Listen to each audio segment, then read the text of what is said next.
Good morning, welcome back to my channel Shampa. আজকে প্রথমে আমি সর্ষের তেল দিয়ে দিয়েছি, কালো জিরেও দিয়ে দিয়েছি। এবার এখানে আলু কাটা আছে,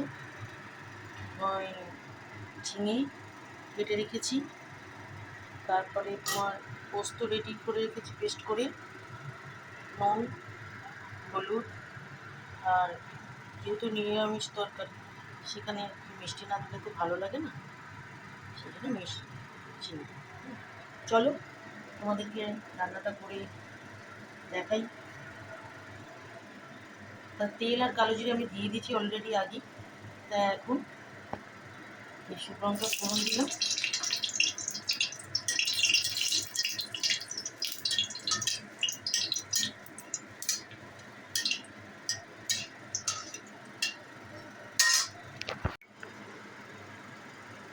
আমার হয়ে গেছে রান্নাটা।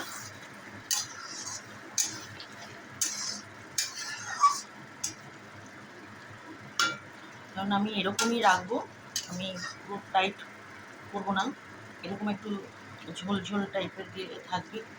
এটা আমার এরকমই খেতে আমার ভালো লাগে। যাই হোক, আমার এটা পুরো কমপ্লিট হয়ে গেছে। এবার একটুখানি নামানোর আগে একটুখানি আমি সরষের তেল